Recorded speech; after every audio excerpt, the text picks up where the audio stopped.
¿Qué necesita el examen? ¿Ya? Porque en verdad hice mi consulta y mi diagnóstico no es concluyente. El paciente tiene dolor abdominal. Acá tenemos de todo. No sé, será el estómago, será el hígado, será el páncreas. No sé, examen, ¿cierto? Mi paciente, ¿verdad? Que estaba con algo abdominal, ya, es de hígado. Entonces, ¿qué hago ahora? Lo trato y con un examen de control veo su progreso.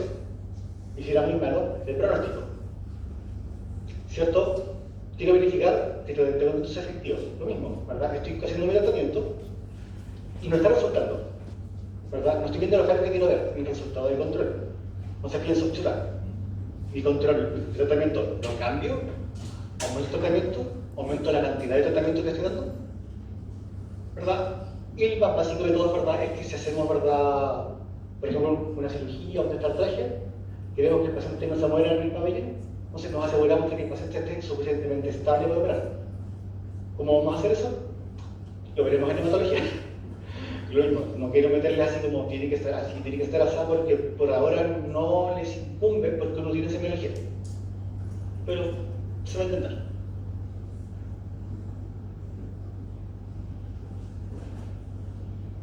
Entonces, ¿cuándo pido un examen? ¿Cuándo pido una muestra? Depende, ¿cierto? Depende del paciente. Por ejemplo, en su estado. ¿Ya? El paciente es una hembra que está preñada hace un mes. ¿Me conviene hacer aquí un prequirúrgico antes de la cirugía para, ¿cómo se llama? El parto? Por ejemplo, si es una paciente que es una bulldog francés. ¿Cuánto falta un tiempo todavía? ¿Cierto? Lo mismo nivel de urgencia. Ya, pero ahora, ¿verdad? Ya no está, ¿verdad?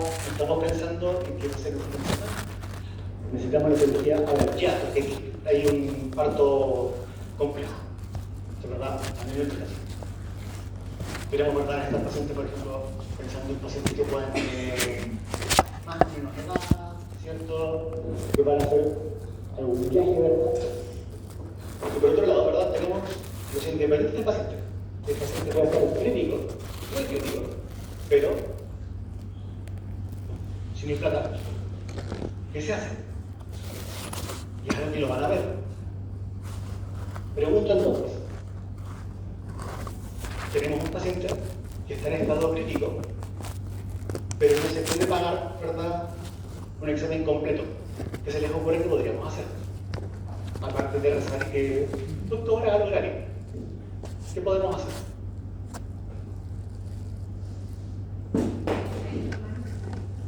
Exactamente, ¿verdad? Porque nosotros cuando entregamos como paneles completos, se piden hartas cosas.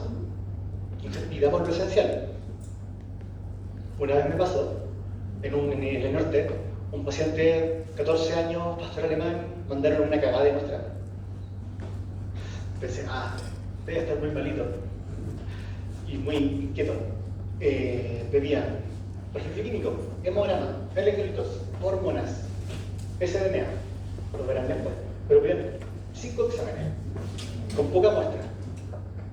Dije, doctora, mandó una cagada de muestra. El paciente estaba como muy complicado porque se pide SDMA, que es un marcador renal. Podemos ver el SDMA, los electrolitos y un panel renal, con menos cosas. Y dejamos las hormonas para después. No, es control sano. Eso pasa cuando ustedes se vuelven cogoteros. ¿Ya? No cogoteen gente. ¿Por qué? Porque la gente después la va a volver. Si ustedes piden todos los exámenes posibles, ha habido aquí por haber, van a quedar como, ya, pero tu diagnóstico no puede ser tan malo. Hay que estar como con la noción de que estamos viendo específicamente algo o algún sector. ¿Ya? Y verdad, lo más lamentable, ¿cierto?, es la disponibilidad del laboratorio. Porque perfecto, ustedes me pueden pedir, ¿verdad?, no sé, una prueba de inmunodeficiencia felina, como PCR, y yo no lo hago por los PCR. Entonces les digo, yo no tengo, hablar con biología. Y si no hay nadie en biología ese día, por ejemplo, un fin de semana, guan, se va a otro lado. ¿Ya? Entonces, ¿verdad? Va a depender de ustedes como clínicos estar en contacto con su laboratorio para ver qué tienen, estar en contacto con su cabeza, ¿verdad? Para saber qué pedir, tanto por el estado del paciente o por su tarea. Y también, por ejemplo, acá lo que hacemos en el laboratorio de la facultad es tener precios súper como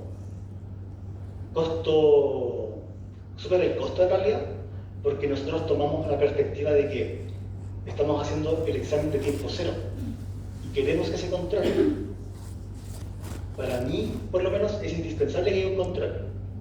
No saco nada en que sea un perfil un hemograma en día, se trate, no está mejor el paciente, ¿sabes? Tengo mejor ánimo. Ya, pero sirvió. Entonces, es verdad, por el costo de lo que se hacen afuera, un examen, acá hacemos 2. Más o menos. ¿Qué tipos de muestras hay? Ya, para las que vemos nosotros, ¿verdad? Podemos ver sangre, orina, líquidos cavitarios, ¿verdad? En la sangre podemos ver hemogramas, perfiles, coagulación de electrolitos, hormonas, células, identificación, biomarcadores, vitamina, orina convencional, funcional, hormonas, cultivos y antibiogramas, citología, en los líquidos citoquímicos, citologías, cultivos y antibiogramas.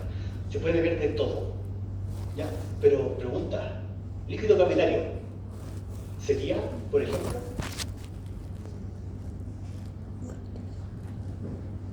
¿Qué es un líquido cavitario? Cavitario, ¿cómo es el líquido cavitario? Ajá, por ejemplo, ¿cómo? Ya, perdonear. Pleural.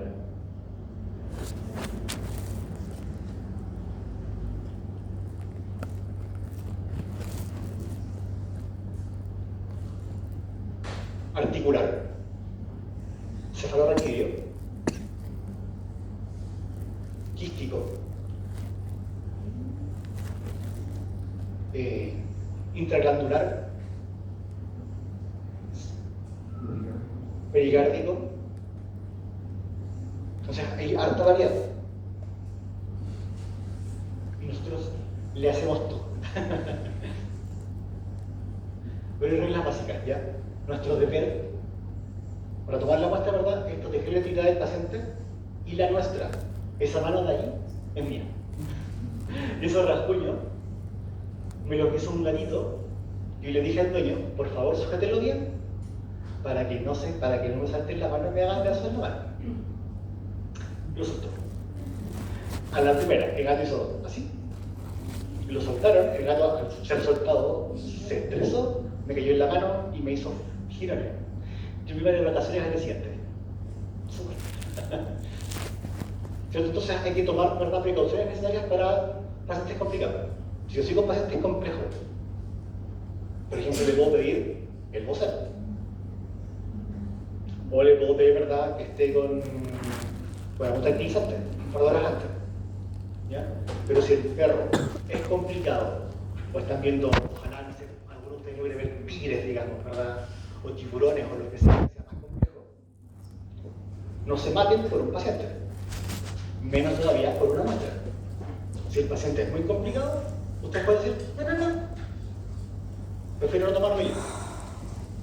Porque mientras son jóvenes todavía, ¿verdad?, van a ver cómo le más experimentado. Entonces, no pierdan un dedo por un paciente. Por otro lado, ¿verdad?, no se tomen la muestra. Es meter en peligro.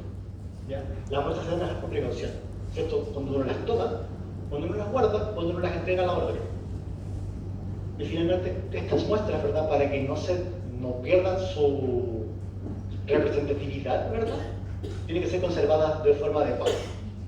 Hay gente que dice como, no, yo las dejo en el mesón por 1 hora y después las guardo en el refrigerador. Hay gente que dice como, no, yo las centrifugo todas al tiro. Yo digo, ahí veremos. ¿Ya? Lo ideal, ¿verdad?, es cuando ustedes tomen la muestra, la rotulen bien, con el nombre del paciente, la fecha de autorización de la muestra, y se guardan en el refrigerador al tiro. No pierdan tiempo dejándola en otro lado. Entonces, y entrando un poquito de malicia, ¿verdad? Existen tres fases del proceso analítico, el proceso de muestras, ¿ya? La fase preanalítica, analítica y posanalítica, ¿no? Aunque actualmente se habla igual de una fase pre-analítica y posanalítica. Pero eso lo vamos a ver más adelante. Esto es más del diplomado, ¿no? ¿Ya? Pero en la fase preanalítica, ¿ustedes qué se imaginan? Pero en la fase preanalítica, ¿qué estaríamos viendo? ¿Qué estaría pasando?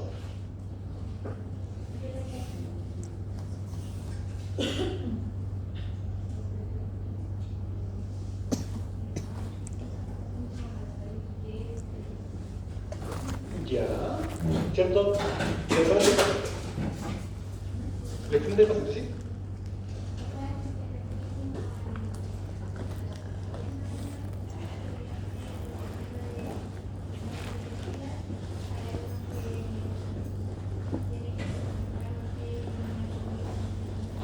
¿Cierto? Esa es la preparación del paciente. Muy bien. ¿Colegas están comenzando la clase? No. Sí, hermano. Ya. Y tenemos, ¿verdad? Todo lo que nos viene arte fonética, así como a grosso modo, es todo lo que pasa desde que ustedes deciden qué examen tomar hasta que el laboratorio recibe la muestra. ¿Sí? ¿Cierto? Cuando el colega escribe la orden del examen, prepara el paciente, identifica, toma la muestra, la preserva, se transporta y llega al lab. Cuando el analista recibe todo, el recién se termina la fase analítica. La fase analítica, ¿verdad? Son los procesos que pasan desde que yo recibo la muestra y la proceso. La proceso como la centrifugo, separo, homogenizo, preparo las pruebas, las pongo a correr en los distintos equipos. ¿Ya? Todas estas como actividades, ¿verdad?, están protocolizadas. No es que yo un día haya dicho, esto lo voy a hacer así, esto lo voy a hacer así. No, ¿verdad? Cada examen, con su lista de detalles, ¿verdad?, están descritos de forma sistemática y se tienen que ver de forma ordenada. Y aparte, como se nos dice ahí, están reguladas por el control de calidad. Porque lo mismo, yo puedo hacer una cosa de la misma forma, pero mis reactivos llevan una semana abierto, un mes abierto, 6 meses abiertos y pueden degradarse. Entonces, ¿verdad? Si yo no controlo eso, nos vamos a la vez. Y la fase post-analítica, ¿verdad?, son los procesos que transcurren durante y después de la emisión del informe. Es decir, yo tomo la muestra, les hago la información, la traspaso a un documento y ese documento lo entrego. Cuando estoy transcribiendo el documento y lo entrego, ¿cierto?, desde el traspaso de la información conectada a mi informe y el envío del informe a sus destinatarios y su interpretación, eso ya es post-analítica. Por ejemplo, que el colega lea el informe es post-analítica. ¿Y por qué es importante separar estas tres fases? Porque hay que entender que en cada fase pueden haber errores. ¿Ya? La mayoría de ellos, ¿verdad?, están en la parte preanalítica. Casi, ¿verdad?, un tercio. Pero son errores que tienen distintas magnitudes. ¿Ya? Por ejemplo, son todas como corregibles en cierto punto. Por ejemplo, ¿verdad?, tengo una orden llenada de forma inadecuada. Por ejemplo, no sé si el paciente es perro o gato. Entonces, sin saber si es perro o gato, no puedo emitir un informe. ¿Puedo procesar? Sí. ¿Emito un informe? No. ¿Qué hago? Plim, plim. Doctor, el paciente Pepito, perro o gato. Se corrige. Listo. ¿Verdad? Errores en las órdenes, la identificación. Aquí es más complicado, ¿cierto? Me piden hacer, no sé, un hemograma y me mandan un tubo de color verde. No funciona así. Poca muestra más rotulada, aquí es catastrófico porque podemos confundir pacientes. Cuando tengo el paciente de la clínica del lado izquierdo, ¿verdad?, y no le ponen nombre, y a ustedes se les olvidó poner un tubo del lado derecho, es la muestra que dan revueltas al lado. Y tengo muestras que pueden ser de cualquiera de las dos clínicas. Eso es catastrófico. que es un error genético. ¿Ya? Por ahora el transporte. No es que nos haya pasado, pero un día al chofer se le cayó un tubito en el roble. No se le cayó dentro del roble, se le cayó así en la entrada del roble. Si se cierra al principio, ahí está el tubo en el piso. Y nosotros corriendo, vueltos monos en el lab. Oye, ¿dónde está esa muestra? No está la muestra. No, estaba en el roble, estaba perdida. Por suerte la encontraron. Y afortunadamente el paciente estaba hospitalizado. Afortunadamente. Y se tomó una muestra 9.000 baos por favor. Pero los correazos que se llevó el chofer fueron hartos. ¿Ya? La parte del como les decía, como está todo protocolizado, hay pocos errores que tienen que ver con ferias, por ejemplo, visibles e invisibles en los equipos. Por ejemplo, si mi equipo de química funciona con una aguja que toma muestras, que toma reactivo, si esa aguja está por plata, ¿verdad? Yo me puedo dar cuenta que toma plata y puede, como se llama, no chuntarle el tubo que estoy quitando que toma. Eso es una falla visible. Y no verla es un error mío. Por otro lado, ¿verdad? Tenemos un equipo que destila agua. Si esa destiladora de agua funciona mal, la calidad del agua va a bajar y no tengo cómo saber que bajó. Pero no confía en que el agua va a funcionar bien. ¿Por qué? Porque aparte de que la chequeamos semana tras semana, se hace mantención. Pero, no sé, justo se cayó un caballo adentro del tubo que pasa la cañería de agua, nos sacamos el agua potable, entonces tenemos un caballo batido adentro del agua potable, eso se destila y va a quedar mal igual. Es medio dramática el ejemplo, pero espero que me entiendan. Lo mismo también, ¿verdad?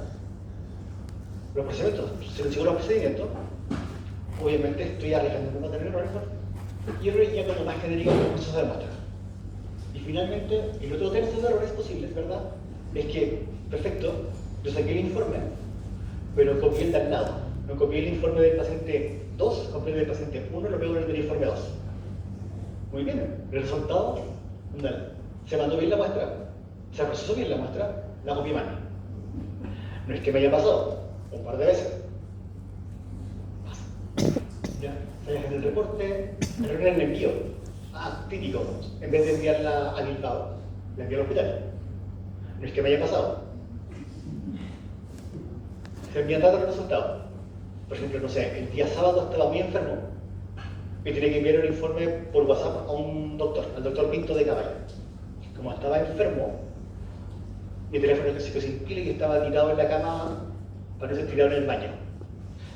Entonces no me resultaba. Y el lunes me dice, oye, pero el sábado llegó una muestra, ¿este era el resultado? Llegó, sí, estaba listo. No la mía. ¿Cierto? O peor todavía, me dicen, no, es urgente. La muestra es urgente, la necesito al tiro ya. Y de verdad corremos y sacamos al tiro ya. A los 3 días me dicen, no me calza la crema. ¿Es urgente? Como, ¿la viste cuando la mandé a los 45 minutos? ¿A la hora? No la vieron. Entonces se me amarró el sacarlo, entonces ya la muestra, lo que quedó se congeló, ¿verdad? Y el paciente ya pasó su estabilidad, pues ya la muestra no representa al paciente de ahora, representa al paciente hace 3 días atrás. O puede ser peor. Y tenemos también la variabilidad. ¿Ya? Hay tipos de variabilidad. Es la biológica, la metodológica y las interferencias. Pregunta de nuevo al aire. ¿Qué será la variabilidad biológica?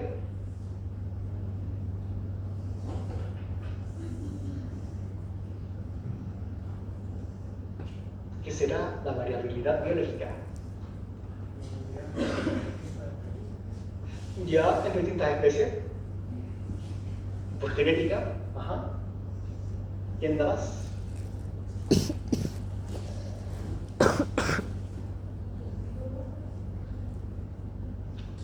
Eso es una metodología.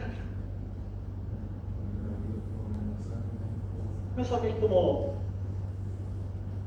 No, tampoco, porque eso depende de lo que vamos a ver, no de lo que lo pueda alterar. Bueno, la variabilidad en realidad es cualquier cosa que nos altere un resultado.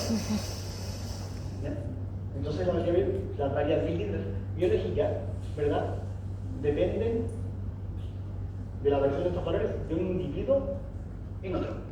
¿Por qué? Por ejemplo, puede ser la intensidad sistémica.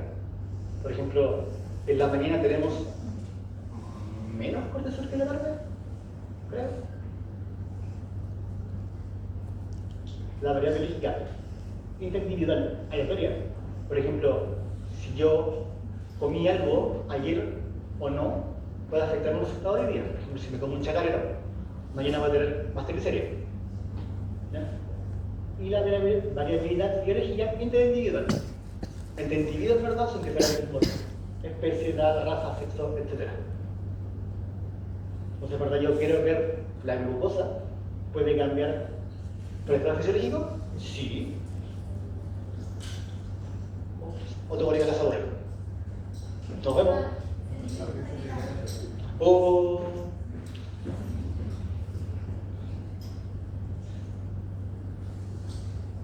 Con respecto a la variabilidad metodológica, ¿ya? Puede ser verdad, ustedes que pueden afectar a un metabólico o un analito durante el proceso. Por ejemplo, personas que son fuera del lab, por ejemplo, cómo fue la toma de muestras, la manipulación, la conservación, su recepción, preservación y análisis.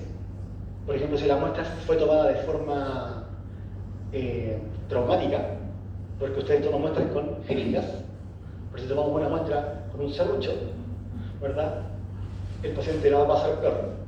Eso se puede notar, ¿verdad? Y la variabilidad por interferencias, ¿verdad? Es que distintas sustancias que pueden aparecer en la muestra que van a afectar, por ejemplo, la hemólisis, la ictericia, la coagulación, ¿verdad? Y aparte que las muestras no duran para siempre. Las muestras generalmente están durando 24 horas para los análisis genéricos, hasta 10 días para algunas hormonas. Eso es refrigerado.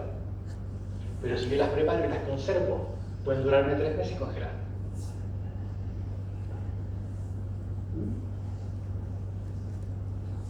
Perfecto. ¿Quieren un caso? La clase de... Esa es la ley de la sociedad. ¿Sí? ¿Qué me parece cosa? Que me parece cositas en realidad, así que no está actualizada. Repetí un poquito nomás. No tanto. Por eso les pregunto, ¿quieren un descanso? ¿Quieren tomar agua? ¿No? Sigamos entonces, perdón, vamos a ver cuáles son los factores críticos para hacer una muestra. El primero es preparar al paciente. ¿Por qué? ¿Ya? Repetido, es cierto que recomendamos el ayuno. ¿Ya? ¿Por qué el ayuno? Porque si el paciente comió algo antes de tomarse la muestra, podemos presentar lipemia. Esta lipemia, ¿verdad? Va a ser interferencia crítica, que lo vamos a ver en el hemato. ¿Ya? Idealmente esperamos, ¿verdad?, para felinos adultos que sea entre 8 y 12 horas, para felinos entre 6 a 8, para cachorros entre 4 y 6. Y cierto, uno, como clínico, debe decirle al tutor del paciente que puede dar agua bien de infusión, que solamente ayuno de comida, no de agua. ¿Ya? Además, ¿verdad?, hay que tener conciencia si que el paciente está con tratamiento farmacológico, igual se pueden afectar a buenos resultados. ¿Verdad? Y finalmente, ¿verdad? Como un test que puede ser más invasivo, debemos al menos conversar con el tutor para decirle al paciente le vamos a pinchar aquí o acá, y va a sangrar, y le va a doler, y le va a molestar, pero lo estamos haciendo de la forma menos traumática posible. Y si el tutor es medio complicado, podemos hacer un consentimiento informado. Yo le dije que esto puede pasar. ¿Estás seguro que lo quiero hacer así? Sí, no. ¿Verdad? Entonces, para tomar la muestra, ¿verdad?, tenemos que tener el material listo y después en la mesa. ¿Ya?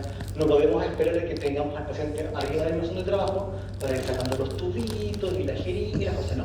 Porque de esa forma demostramos primero falta de profesionalismo, de que hacemos todo al bote, ¿verdad? Y el paciente que vino en auto, que nunca anda en auto, el típico gato que viene pegado unas bolas, ¿verdad? Pero el dueño está preocupado, el paciente está estresado, y nosotros abriendo cajones y buscando cuestiones, no le hacemos bien esa situación. Entonces, el paciente debe estar tranquilo, debe estar cómodo. No saco nada, ¿verdad?, con tener al paciente dado vuelta en el aire si puede ser cosa que no lo requiere. Y quien tome la muestra, igual debe estar cómodo. Y a veces para estar cómodo van a estar tirados en el piso. Por ejemplo, clásico, no sé, ¿cierto? Perro gigante. Un San Bernardo. Vamos a tomar muestra de la vena safena externa, lo vamos a ver mañana, ¿verdad? Pero es un perro que pesa 60 kilos, no lo puede levantar a la mesa. Entonces le sacamos desde el piso. Pero que no soy tan chico como para agacharme y estar cómodo. Entonces, ¿cómo me pongo? Como francotirador. Me siento de guata en el piso y lo resuelto adelante. Porque si no, chao espalda. Y les dije antes, no se maten por un inocente. ¿Verdad? Quien tome la muestra igual debe estar tranquilo. Por ejemplo, hace un par de meses me tocó tomar una muestra de médula ósea. Un paciente que tenía, según los doctores, pensaban que tenía un centro mielodiscásico, que tenía mucho neutrófilo inmaduro, sin origen inflamatorio. Yo les decía, es hepático, el paciente es hepático. Me decían, no. Ya, le echamos médula ósea. Paciente en pabellón, anestesiado. Yo con una jeringa 19, una jeringa que tiene hasta 100 volumen, perforándole aquí el hueso de la cadera. Era la segunda vez que lo hacía yo.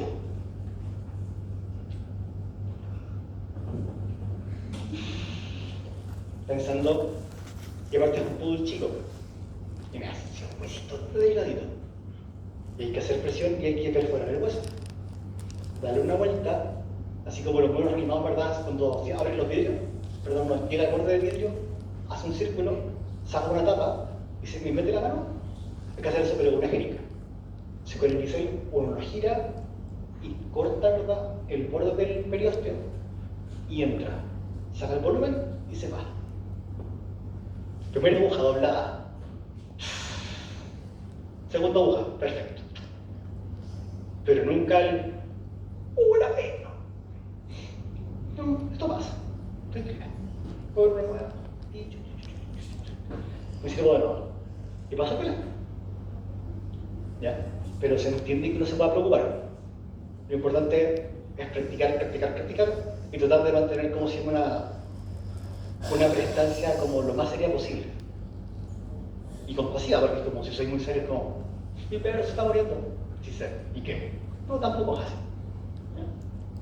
Y sobre todo, lo que dice abajo, usando guantes. Lindo ejemplo. ¿Por qué usaríamos guantes para tomar una muestra de sangre?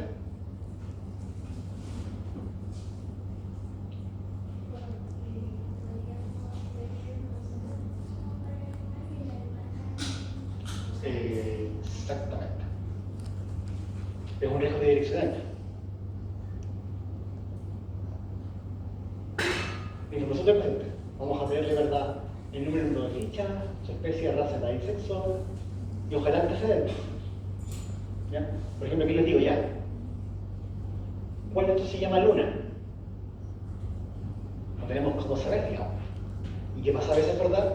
Llega la muestra, ahora tengo a paciente Luna. Sin decir que si es perro, gato o tortura, sin decirme que viene un marino, si es que es un adulto. Todo frito. Por más que vengan en el tubo.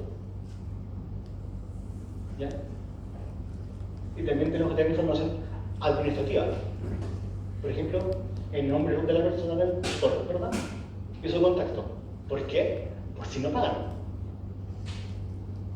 Porque pasa de que muchos clientes llegan a las clínicas, piden exámenes y dicen, ya te lo pago cuando llegue el resultado y no lo pagan.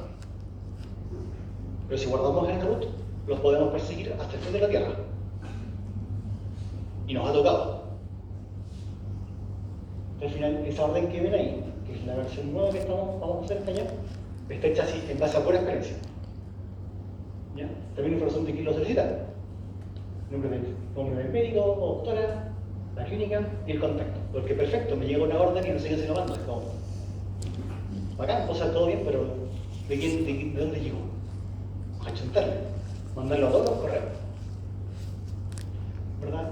Y tienen que especificar qué exámenes quieren de forma explícita. Decirle, quiero ese examen. Porque muchas veces pasa de llegar a la orden vacía. Como toda la información del paciente y no sé qué quieren. Viene un tubo amarillo y un tubo lila. Yo digo, ¿vale? ¡Ay, me pasó! Mi jefe antiguamente, hace como unos 7 años atrás, trajo una orden de un gato, tubo amarillo y lila. Perfil morado. Me dijo él, no, perfil morado. No, llámalos porfa. Ah, llámalos porfa, Marcelo. O los llamo yo. Voy a ser más pesado. Ya me llamó. Ácido filere, amonio. Nada que ver. Y hemos necesitado, pero otra cosa nada que ver. Que claro, no estaba en la orden, pero no se le van a dejar los dedos no lo leo.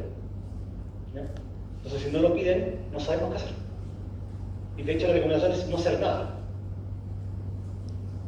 Ahora bien, cierto, poner la cuestión de la muestra. ¿Por qué? Porque si la muestra la tomaron, no sé, antes de ayer, yo sé que va a estar más vieja cuando veo la fecha que nos coincide con la de hoy día.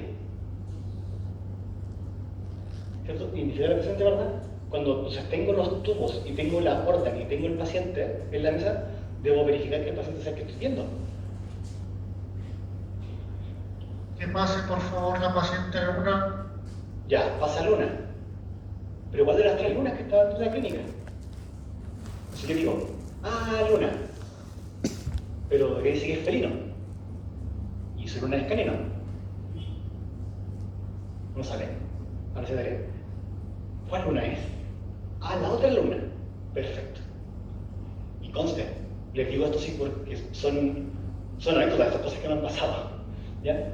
Y cualquier discrepancia, ¿cierto? Entre la orden y las muestras debe ser verificada.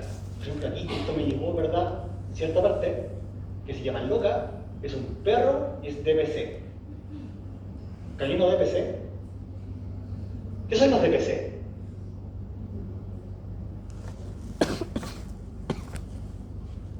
Domésticos pero cortos, ¿cierto? Esos son los gatos. Perfecto. Tengo una paciente que aunque se llame loca, la loca o loco es el que tiene la ficha. O sea, ¿qué hace? ¿Qué pasa ahí? Uno pierde tiempo. Hola, hoy sé que me llegó una paciente loca, ficha 611065, hembra 14 años, pero dice canino DPC. ¿Es perro o es gato? Es gato. Perfecto. Que el tranche se proceda hacia un gato. Pero ahí ya perdí el mejor de los casos 5 minutos, en el peor media hora, porque como, hola, la doctora, no sé, la doctora María José pidió esta muestra, pero nadie más la vio al paciente. Entonces, ella sabe si es perro o gato, pero está en cirugía. Entonces, sale en media hora. Ya que me llame, por favor. Me llama. Hola, sí, estoy ocupado. Estoy atendiendo a un paciente ahora, de urgencia. Llámame en 10 minutos. Y así, una muestra que estaba lista, estaba en la mesa, estaba en el lado procesarse, no se le hace nada, porque no sabemos qué. Ese proceso es tan importante. Y como le decía, bueno, quieren urgente, y ahora ya. Si viene esto malo, echa la pregunta al proceso. Entonces, ¿verdad? ¿Cómo identificamos una orden? ¿Ya? Por ejemplo, identificando el NAF. Por ejemplo, el mío. ¿Cierto? Nosotros pedimos información. Nombre y ficha, especie, raza, sexo, edad. Historia de clínica, quien solicita, materia clínica, fecha de obtención. Antecedentes del paciente y la prioridad. Y acá, ¿verdad? Tenemos prioridades que son hospitalaria, ambulatoria. Y esto más o menos en realidad, porque se puede operar de algo que está hospitalizado. Entonces, por favor, que me marquen si se opera, pero está hospitalizado, no. Entonces yo puedo elegir ya. Y el urgente se pasa primero. Pero si tú me dicen, ¿por qué es urgente? Baja categoría. Y se les cobra igual. Se cobra urgencia. Pide urgencia, me explican por qué se cobra y se pasa después para que aprendan. Lamentablemente es así. ¿Ya? Aquí igual ponemos, ¿verdad?, que todos tienen que mandar. Y tengo la buena onda de decir como, y aparte, en Cordillera, en mi indicado, celestes, rojos, amarillos, verdes, lilas, grises y las otras colores. Y les digo, como, llévenlos por fin hacia abajo. En vez de se mandan 1, 2 o 3, ¿verdad? Y esto es nuevo también, ¿verdad? Vamos a hacer investigación de las muestras, entonces tenemos que tener un consentimiento informado. El dueño de ese consentimiento es que las masas se usan para los exámenes.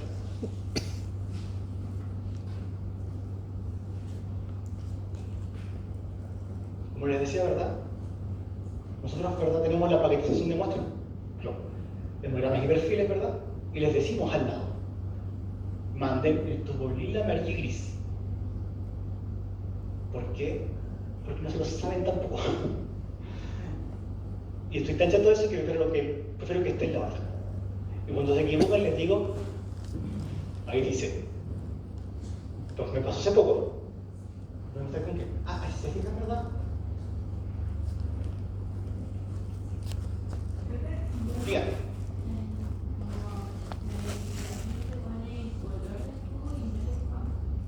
No, pues, como si me los tienen que marcar acá.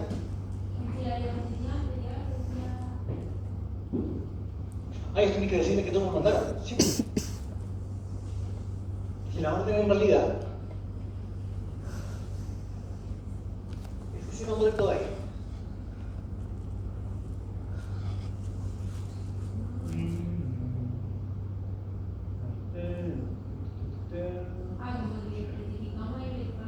Claro. ¿Qué tuvo mandaron? Claro. Dice, le ponen el perfil, yo les digo, ojalá el amarillo gris, ustedes me ponen, le tomaron el lila, amarillo, gris. Claro.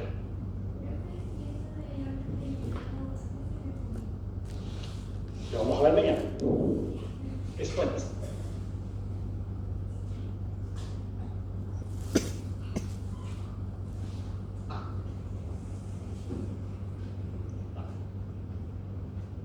Y también cierto para los químicos de líquido, porque estos líquidos comunitarios, pido que me indiquen el origen de la muestra, porque puede ser tantas cosas, ¿verdad?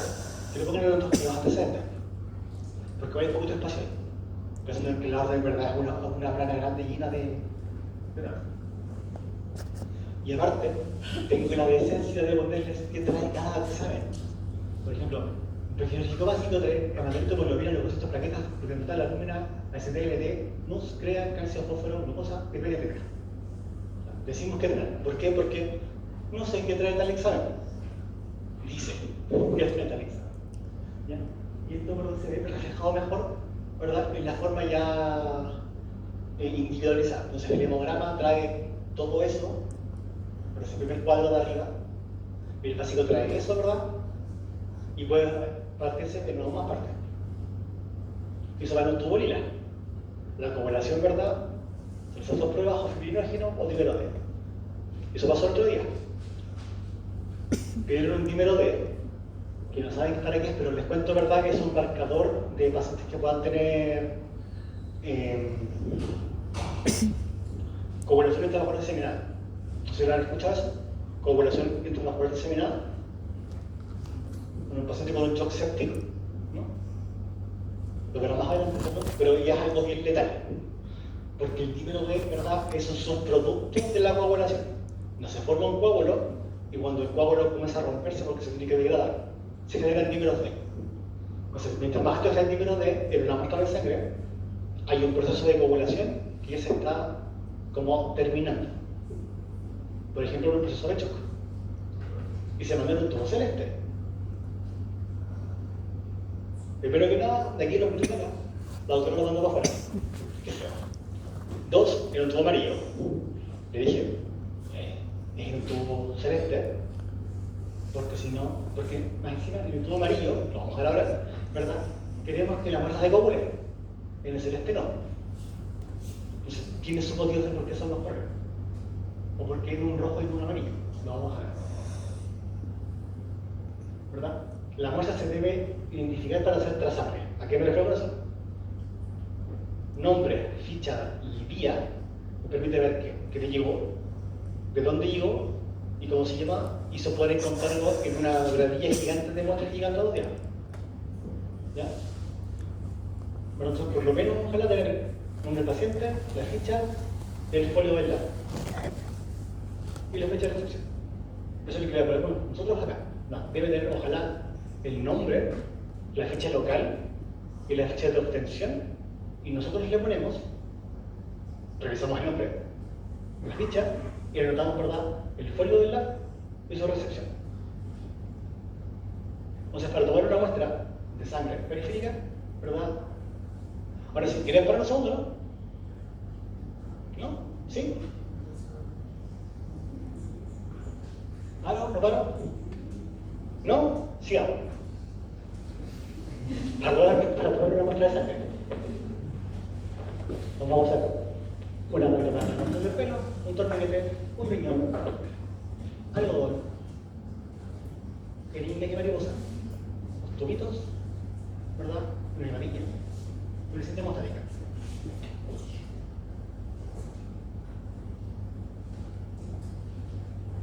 Esos son nuestros amigos tubos. ¿Ya? Si les pregunto para qué sirve cada uno, eso es, ¿no? Aparte de lo que ya les he soplado así en la clase. ¿Para qué es cada tubo?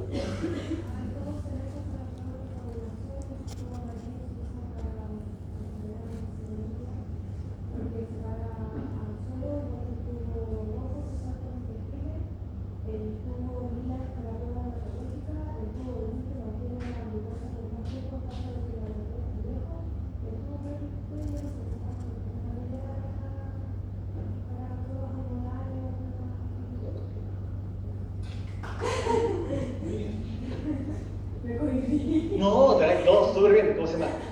Lo otro, chicos, chicas, chiques, no le tengan susto a hablar. Al menos no en mis clases. Si me ven a mí, me refiero a hablar conmigo, digamos, no entre ustedes. Eso es mala educación. Pero si yo les pido algo, no tengan susto de responderme, porque si no saben, está bien. Y más encima, yo les dejo carrilear. A mí carrilearme. Díganme qué están pensando, ¿verdad? Hasta que ojalá encuentren la respuesta. Y si está mal, les digo, está mal. Y si está bien, bacán, ¿ya? Pero no se cohiban al menos no conmigo. Porque los pasos prácticos vamos a conversar harto. Entonces, a eso me refiero. ¿Cómo se llenan? Celeste, rojo, amarillo, verde, lila, gris. ¿Por qué? ¿Ya? Porque es verdad, el celeste tiene un anticoagulante. Entonces el anticoagulante hace que la muestra no se coagule. Y yo quiero medir la coagulación. Por lo tanto, si mi muestra pasa mucho tiempo en la jeringa, se puede coagular. Esta prueba es tirotea.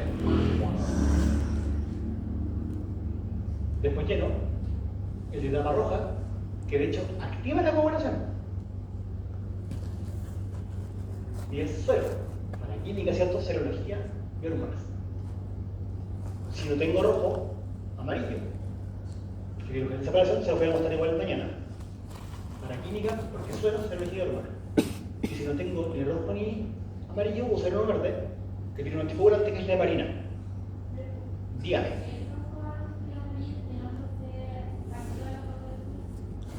Porque ambos la activan. Es la recomendación oficial, como se llama, ¿no? Y no mía, es la recomendación de los como científica que detrás de esto. ¿Por qué? Porque de todas formas, ¿verdad? Cuando llenamos una etapa roja, ese no tiene nada que pueda alterar de ninguna forma la muestra. Mientras que el amarillo, ese gel puede alterar algunas cositas de la muestra.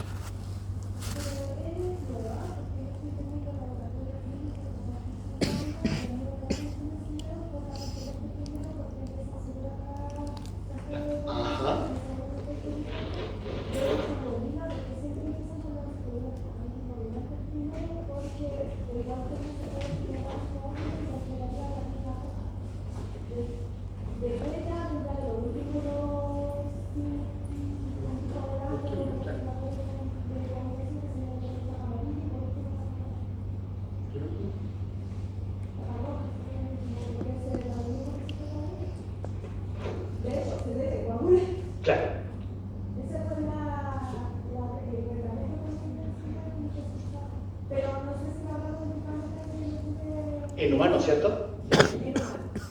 En humanos. ¿Por qué la recomendación, verdad, es partir después del anticoagulante a los que coagulan por un asunto de volumen? El volumen de muestra requiere más muestra para química que para patología. Pero en la patología No, claro, como se llama, pero yo lleno de verdad lo que necesito y estoy esperando, verdad, no es que me llegue a faltar muestra, sino que el privilegio, verdad, el volumen de la parte de la química. Claro. Sí. No, yo he visto muestras, yo de tomarme muestras y me sacan 2 litros, es como pone hemograma y un perfil hemático, y les digo, ojalá mandaran 1 ml entero por paciente. Uf. Y pide todo, acaba eso. Pero es verdad. Aquí tenemos una diferencia. Estos tres son de química, pero este suero y este es plasma. ¿Alguien sabe qué es el suero y el plasma? Sí, pero no manera de responder. ¿Qué es suero y qué es plasma?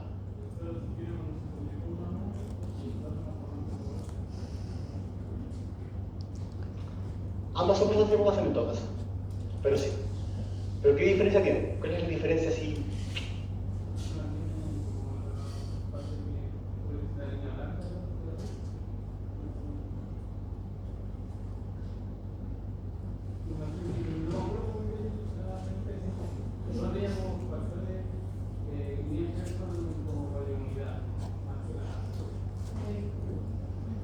Tiene efectores de la coagulación. No de la inmunidad, de la coagulación. Y el último que llenamos, ¿verdad?, es el tubo de capa gris, que mantiene, ¿verdad?, la glicemia y el cerebro. Ya, pero ¿por qué, verdad?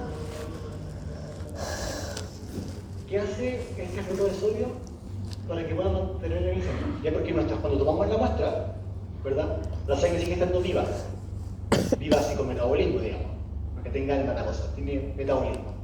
Y el metabolismo consume glucosa. Y espero trabajar con sangre viva, digamos, porque si se muere la sangre, se liberan, ¿cómo se llama?, contenidos de los eritrocitos hacia la muestra. Pero, para abrir la glucosa, yo lo que hago es, literalmente, matar la sangre. El fluoruro de sodio cambia tanto el pH que los eritrocitos se mueren, y el metabolismo se termina. Entonces, la glicemia no baja, porque la sangre está muerta, y el ácido láctico no sube, porque la sangre está muerta. ¿Verdad? Con lo que les decía, ¿verdad?, del suero y plasma. El suero es el anticoagulante y el plasma es el anticoagulante. ¿Verdad? Y el suero no tiene fibrinógeno, ni procesos de la coagulación, y el plasma sí. Esa es la diferencia igual taxativa. Entonces, si yo mido proteínas totales en sangre, ¿cuál va a ser más alto siempre? Mismo paciente, 2 tubos. Mido proteína total, ¿cuál va a ser más alto?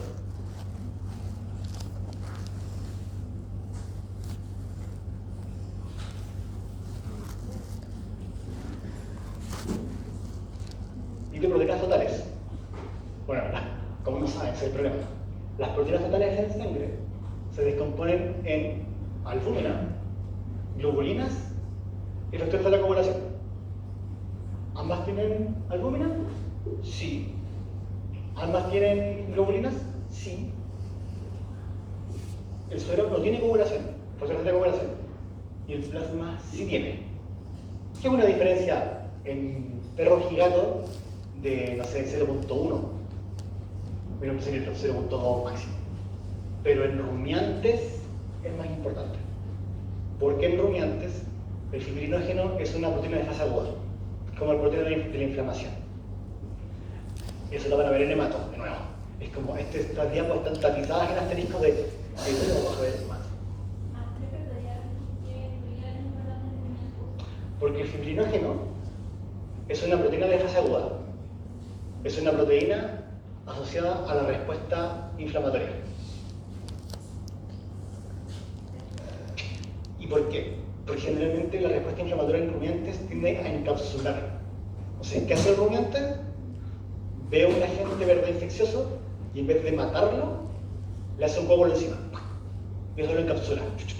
Lo enrolla así como el hombre, así como entre arriba. Y lo va enrollando. Entonces, ¿verdad? Genera más flujo hidrógeno para, ¿verdad?, producir este tipo de ovillos, ¿verdad?, que van a encapsular a sus agentes nocivos.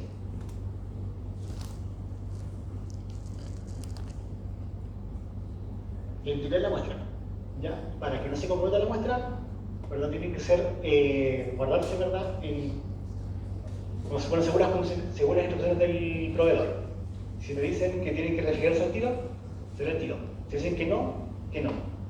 Refrigerarse, ¿qué cuánta temperatura? Refrigerar es ¿qué? ¿Cuál es el rango de la refrigeración? ¿Se les ocurre, no? ¿Cuál es el rango de temperatura de la refrigeración?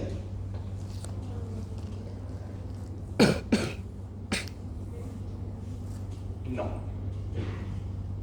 Cerca, pero no. De 6 a 10, ojalá 8.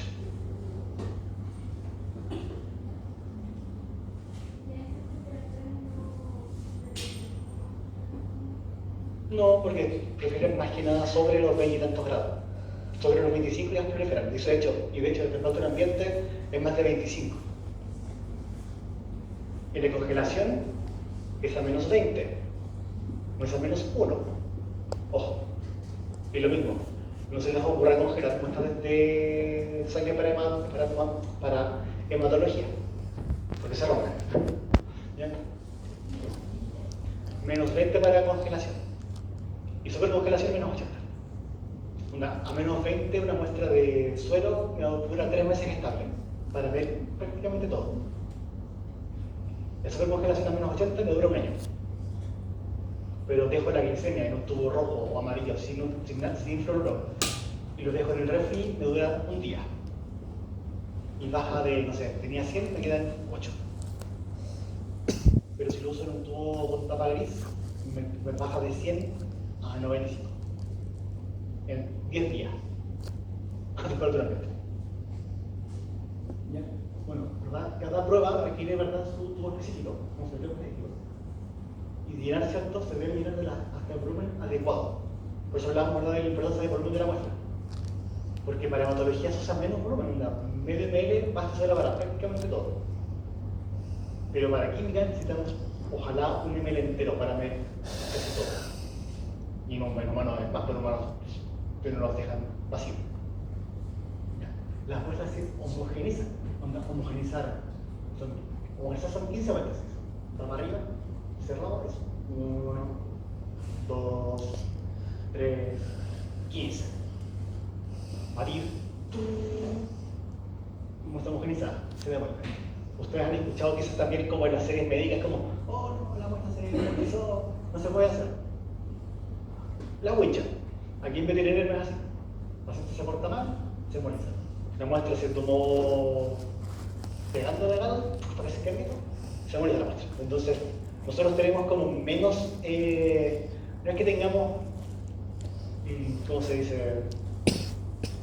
Como menos escrúpulos, sino que entendemos que puede estar expresada la muestra. Claro, exactamente, eso es el criterio.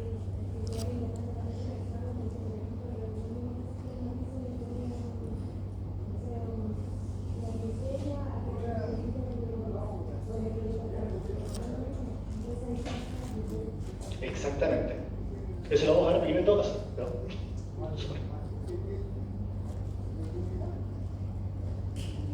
¿Verdad? Y el transporte de muestras, ojalá en una nevera con un ice tank, ojalá en sus almacenes herméticos, en una aerolínea, ojalá que sea rápido.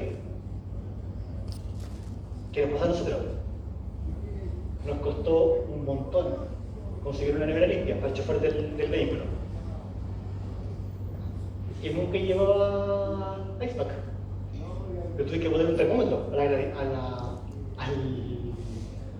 nevera y decirle que no suba de 20. Y llegaba, se la negaba. De 20 a 20. Ya. Conste. Costó 2 años. Y a veces hasta le puede ser la mochila.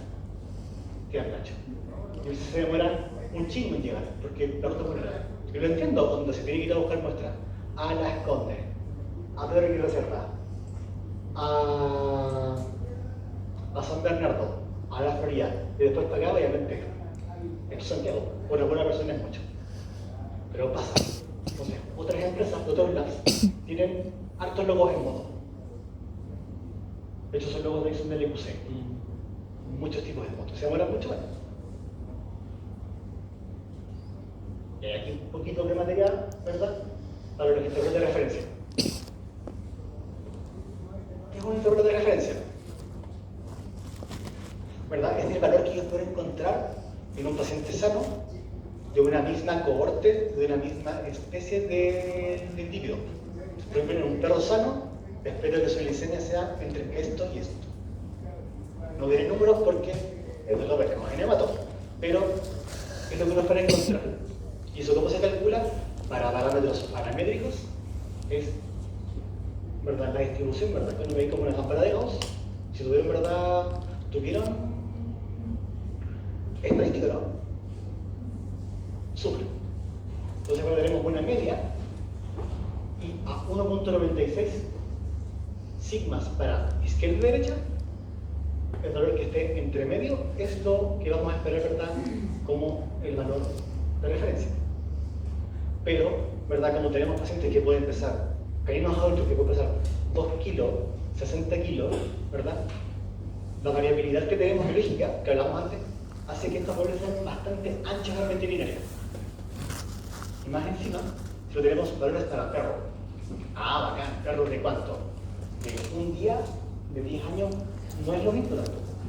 Pero como no, antes no se hacían, ¿verdad?, estas como recortes para poder decir ya, para perros cachorros de menos de 3 meses es esto. Pero igual entre un día y 3 meses igual es harto, pero no tenemos tantos perros de un puro día como para hacer este cálculo. O sea, de 0 a 1 año es cachorro, de 1 año en adelante es adulto, después de los 8 años es geriátrico. ¿Ya? Eso se está haciendo cada vez más. Y más encima, ¿verdad? Estos son para pacientes que están donde se estudió, ¿verdad? Es en una zona geográfica específica. Entonces, ¿de qué me sirve a mí, acá en Chile, desde la referencia que se toma en Inglaterra? Obviamente no se establecía. Se supone. Pero, ponte tú, si hiciéramos una estadística mucho más seria, podemos encontrar que en Inglaterra hay perros más grandes que en Chile. Que en Chile abunda más el vientre chico. Y en Inglaterra abunda más el perro más grande, ¿no? O que come mejor. Entonces, ¿verdad?, algunos factores van a afectar esto. Entonces, estos indicadores siempre nos van a permitir saber si estos valores están aumentados, están más asociados a alguna enfermedad, de dónde se están más bajos. ¿Ya? Y ojo, hay pacientes que, no sé si les han escuchado en esta fase, el paciente no se le leyó el libro, ¿no lo han escuchado? ¿No? ¿El paciente no se le leyó el libro? Bueno, lo van a ver en medicina. ¿Por qué? Para hacer un diagnóstico, ¿verdad? Ustedes tienen que encontrar distintos como objetivos diagnósticos, un checklist, como ya, fiebre, dolor abdominal, disuria, eso ya, perfecto, nos va como hilando para ideas para el diagnóstico, pero el paciente eso no se lo leyó, entonces puede no tener todo. Y le pasa lo mismo, ¿verdad?, en los parámetros. El paciente puede estar compensando, por ejemplo, compensando a nivel renal, entonces el paciente puede estar con valores muy renales, como valores como muy críticos renales, pero está físicamente sano, o físicamente estable, si no se ve enfermo. Y puede pasar. Y ver todavía, ¿verdad? Aquí, ¿verdad?, está esta área gris de acá. Entonces lo que decimos que ya perfecto, de aquí para acá está aumentado, y de aquí para acá está bajo, pero este borde, ¿verdad? Porque este paciente es normal. Cuando siguiendo la curva, ¿verdad?, de pacientes normales, este paciente estaba sano. Y este paciente estaba sano. Pero también puede haber avanzando. Entonces también, estos parámetros no se leen de a uno, se leen en conjunto. Por ejemplo, cuando uno tenga un informe, ¿verdad?, es una larga lista de números con estrellitas al lado. ¿Ya? No se perdonen las estrellitas, vean la constelación, les digo yo. Que figura, que forma este conjunto de puntos que van a ver alterados o no. Conste que tengan uno marcado Porque puede estar acá. Así como, no, mira, el paciente, digamos, un canino viejito, geriátrico, su creatinina está a un valor dentro del margen ligeramente alto. Pero la creatinina es un producto del metabolismo muscular. Entonces, un paciente geriátrico con menos músculos va a producir menos creatinina. Entonces, podría estar renal, pero esa disminución de su producción hace que esté justo en la que van a estar un pelito extra. Entonces, ¿verdad? No va a estar marcado como alterado. Pero hay que entenderlo en contexto. O al revés, puedo tener una fosfatasa alcalina que está aumentada, si el máximo son 120 hasta 130. ¿Paciente hepático? No. La variabilidad, ¿verdad? Para cada muestra también son porcentuales. Por ejemplo, hay una cosa que les vamos a contar más adelante, no ahora, que se llama el error máximo permitido. ¿Ya? ¿Cuánto me puedo equivocar en la medición? Porque hablamos, esto es la verdad, esta variabilidad metodológica, ¿cierto? Yo quiero medir la glucosa, ¿cierto? Y la mido 10 veces, me va a dar 7 veces distintas. Me va a dar 100, 100, 100, 99, 100, 100, 101, 102, ¿verdad? Entonces, esta posibilidad de que falle por alguna causa invisible, ¿verdad? Que el lector le dejó un poquito más para el lado a las de luz, o que tomó un poquito más de muestra, un poquito más de reactivo o menos de reactivo la aguja, ¿verdad? Me va a producir resultados que son semejantes pero distintos. Y de hecho, la fotosacrina tiene un índice de error que puede fallar un 30%. Es caleta. Decía 130. Entonces, si está aumentado 10 puntos, da lo mismo. Porque cuando un paciente esté hepático, la fotosacrina puede subir hasta sube por 3, por 5, por 10. Ya ves cómo era marcado. Se triplica, no es que suba 30 puntos. No. Era 100, ahora son 300. Ahora son 500, ahora son 1000.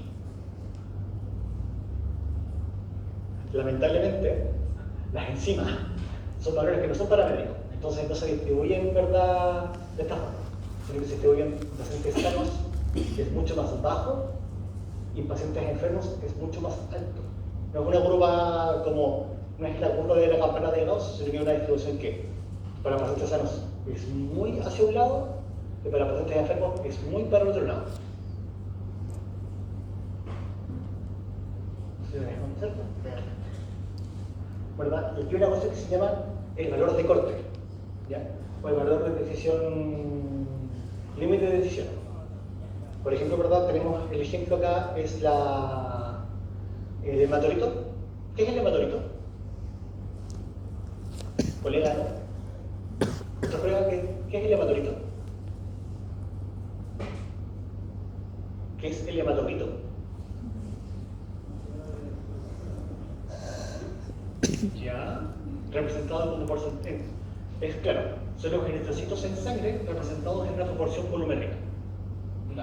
Si tengo una columna de sangre y la centrifugo, el porcentaje poseen los eritrocitos, ¿verdad? Es el hematorito del paciente. En perros, ¿verdad? Va a estar en un perro sano normal entre 35 y un 45. Vamos a hacer las tablas. Y si está más elevado, es eritrocitosis. Puede ser porque el paciente está deshidratado. Pero bajo 35 es anemia. Ya, pero la anemia es leve, moderada, marcada. Ya. Cuando la anemia baja de un 20%, ya es una anemia marcada. Y se sugiere transfusión. Entonces, ¿verdad? Aquí depende mucho de que yo como laboratorio sepa esta información y lo priorice es como, oye, el hematócrito es 17 con el paciente Juanito y le dice al hospital, oye, Juanito tiene hematócrito muy bajo, consideren transfusión si es que es posible, ¿ya? Entonces, ¿verdad? Estos valores de corte me van a avisar ciertos mayores riesgos de tener una enfermedad específica.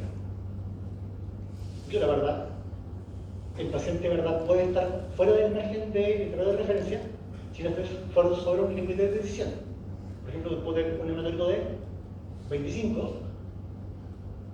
No sé, ¿se transfunde el de 25? No. Más bien, por lo tanto no. Pero, si tengo controles cierto en el tiempo, y estaba en 40, pero estaba deshidratado. Baja a 25 y hidratado. Y al siguiente baja a 22 en el siguiente control. ¿Me espero un siguiente control hasta que baje a 20 o 19? Puede que no. Y diría al dueño, mira, ¿sabes que el paciente viene bajando su hematocrit en el tiempo? Asociado, ¿verdad?, que tiene un proceso inflamatorio agudo porque no se tuvo una biometra. Vamos a considerar una transfusión. Más si se flicopear. Entonces ahí, ¿verdad?, nos va usando el criterio para ver cómo proceder. Entonces ya, aquí es casi lo último, ¿verdad? O sea, para obtener una buena muestra que sea útil, ¿verdad?, lo importante, ¿verdad?, es tener la certeza de qué es lo que vamos a ver.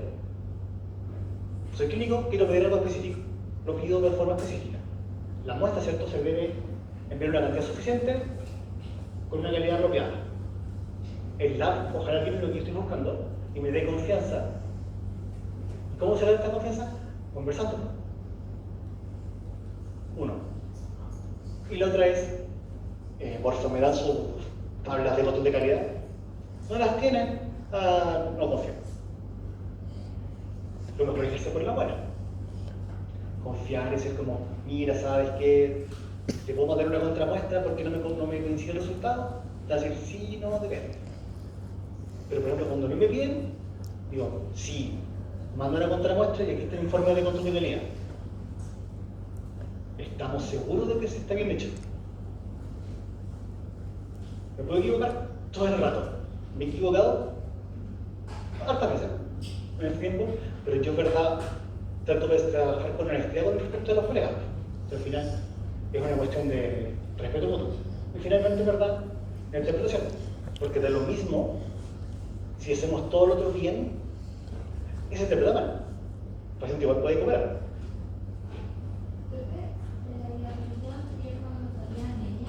Ajá.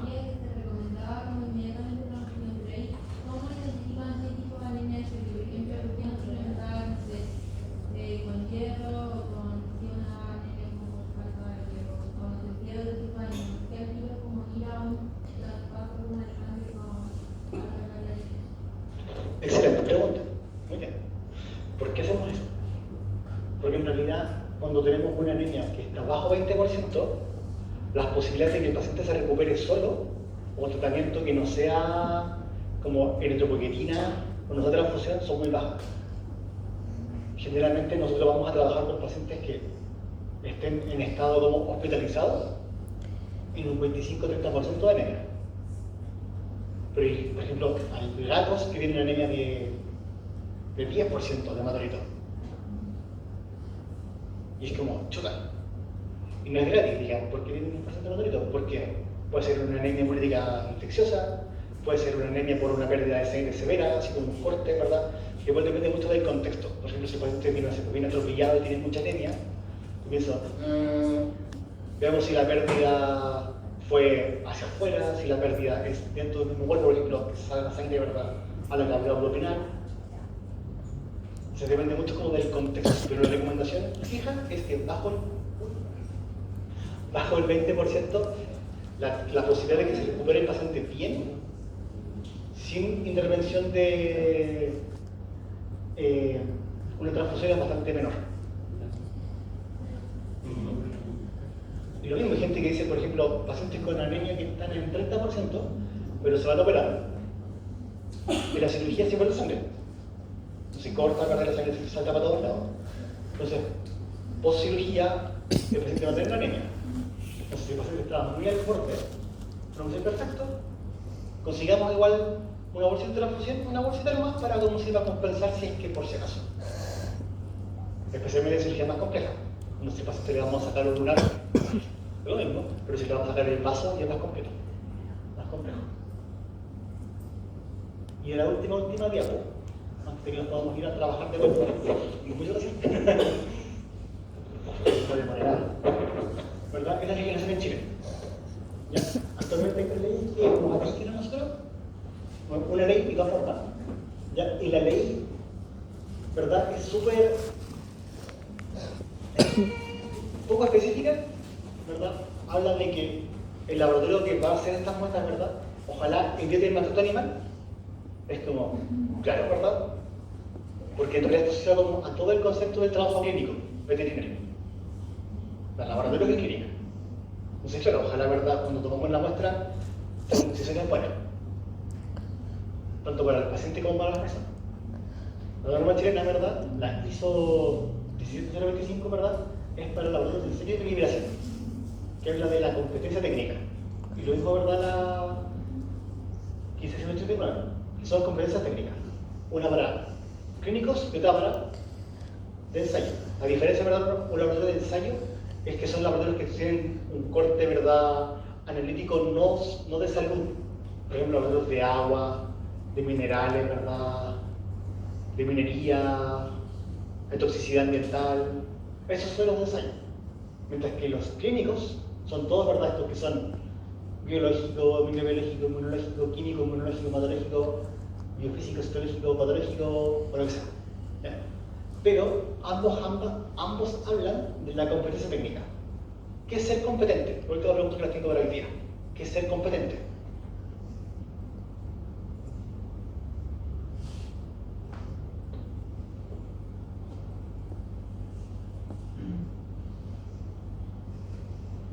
No ser incompetente, ¿cierto? Ser capaz de hacer algo de forma correcta, siguiendo los protocolos.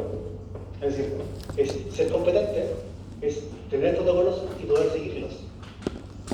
Y créanme que no es tan fácil. Cuando una empresa, no sé si han escuchado la ISO 9001, ¿no? Bueno, la famosa ISO 9001, las ISO 9000, ¿verdad? Son unas normativas que hablan de que haya registros y normativas internas. Nada más. Una empresa que no tiene el ISO 9001, que es la más básica, ni siquiera tiene, más bien, no podemos esperar que tenga registros ni normativas internas. Ya que en Chile eso es pedir mucho. ¿Ya? Entonces las ISO específicas, de hecho las ISO de laboratorio, son tan poco frecuentes que para tener, no sé si han visto esta estrella gigante en los laboratorios humanos, así como acreditado. ¿La han visto? Esta solo pide participar en el proceso de acreditación. Solo participar. No pide ganar, no pide pasar, no pide un 4, pide pagar el curso. Pero con eso uno se gana ya ese sticker brillante en la puerta.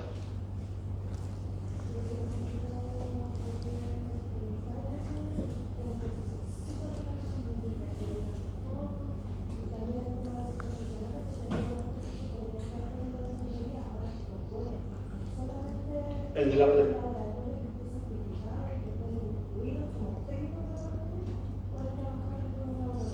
Sí, es bien fregado.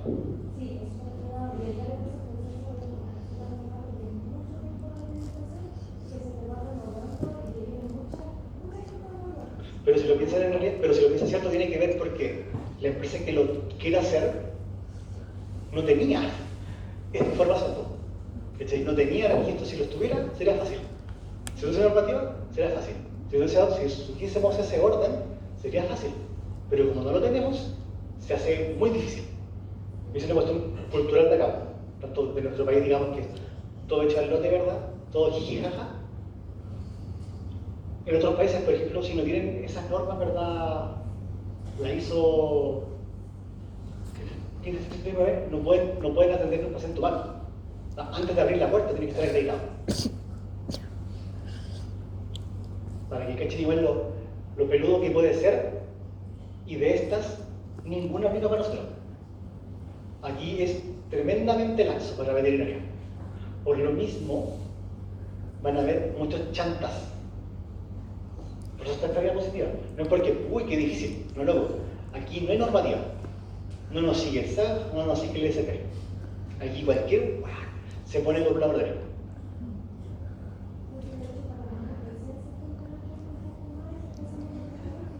Claro. De hecho, por lo mismo Clini ha logrado comerse laboratorios chicos, que eran como, no tenemos estos datos, entonces Clini va, ¿funciona? Funciona, te lo compro. Claro, porque estamos en Chile.